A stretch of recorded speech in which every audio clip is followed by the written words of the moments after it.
Shalom, selamat pagi Bapak Ibu, Saudara Jemaat GKK yang dikasihi Tuhan. Kita bersyukur untuk satu hari lagi yang Tuhan berikan untuk kita.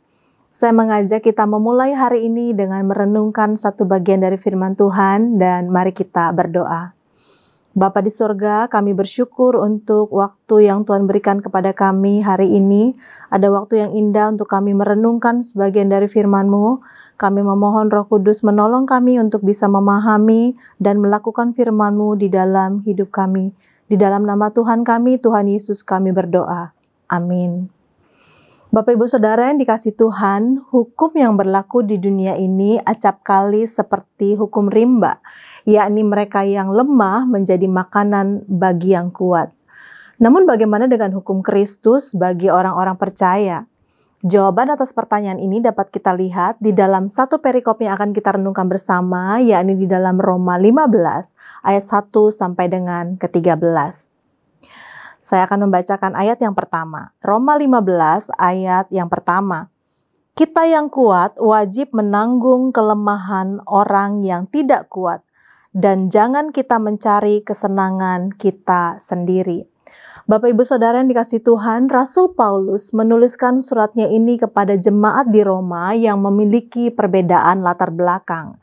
Ada sebagian jemaat yang berlatar belakang orang Yahudi dan sebagian lainnya orang-orang non-Yahudi atau yang sering disebut Gentile. Selain perbedaan latar belakang ini, situasi dan kondisi jemaat di Roma pada masa itu sedang mengalami kemunduran yang besar, yakni di bawah pemerintahan Kaisar Claudius yang melakukan pengusiran kepada orang-orang Yahudi, baik orang Yahudi Kristen maupun non-Kristen. Nah, pengusiran ini berlaku selama 5 tahun. Artinya setelah 5 tahun orang-orang Yahudi boleh kembali ke Roma. Dari situasi ini kita dapat melihat bahwa ada satu masa di mana orang-orang jemaat di Roma berada di bawah penguasaan orang-orang Kristen non-Yahudi. Maka ketika orang-orang Kristen Yahudi kembali ke Roma, nampaknya ini menimbulkan ketegangan-ketegangan yang baru. Nah, Bapak Ibu Saudara, di tengah situasi ketegangan ini, Rasul Paulus menuliskan suratnya kepada jemaat di Roma. Rasul Paulus memberikan nasihatnya kepada jemaat ini untuk tetap menanggung ketegangan yang ada dengan tetap bersatu. Pasal 15 ayat 1 sampai dengan ke-3 berisi nasihat agar jemaat di Roma sebagai pengikut Kristus jangan mementingkan diri sendiri, jangan mencari kesenangan sendiri. Bagaimana caranya? Caranya dengan tetap bersatu menanggung yang lemah ketika kita kuat. Nah, yang menjadi pertanyaannya, siapa yang lemah dan siapa yang kuat?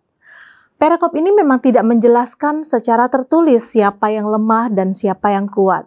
Namun di dalam pasal yang berbeda, kata ini diartikan sebagai orang yang tidak tetap kepercayaannya, sehingga yang lemah mengacu kepada mereka yang lemah secara iman. Paulus meminta kepada jemaat di Roma untuk tidak mementingkan diri sendiri, melainkan mencari kesenangan sesama untuk membangunnya. Lalu apa alasan Paulus meminta hal ini kepada jemaat di Roma? Alasan Paulus sangatlah jelas, yakni sebagai pengikut Kristus, sepatutnya jemaat meneladani Kristus yang tidak mencari kesenangan sendiri. Kristus yang rela menjadi manusia dan Kristus yang telah menerima baik yang kuat maupun yang lemah imannya. Bapak Ibu Saudara yang dikasihi Tuhan, mari hendaknya kita menyadari bahwa jika Tuhan memberkati kita dengan kekuatan, baik dalam hal rohani, intelektual, maupun berbagai bakat tertentu, kita tidak menyombongkan diri. Namun kita menyadari betul semua adalah anugerah Tuhan dan menggunakannya untuk menolong mereka yang lemah agar mereka dapat melihat keteladanan Kristus yang nyata di dalam hidup kita. Jika prinsip hukum dunia yang lemah adalah makanan yang kuat, hukum Kristus berbeda. Hukum Kristus yang lemah harus ditopang imannya, yang kuat harus menopang yang lemah. Satu pertanyaan refleksi untuk kita. Saat ini adakah saudara-saudara yang sedang lemah di sekitar kita? Bagaimana respon kita? Mari kita berdoa. Bapa di sorga, terima kasih untuk firman-Mu yang boleh kami baca dan renungkan pagi hari ini. Kiranya Roh Kudus menolong kami, memberikan kepekaan untuk kami bisa saling menopang, memberikan penopangan kepada mereka yang lemah ketika kami kuat. Dan kiranya Roh Kudus memampukan kami sehingga hidup kami memancarkan keteladanan Kristus di dalam keseharian kami. Di dalam nama Tuhan kami, Tuhan Yesus kami berdoa. Amin.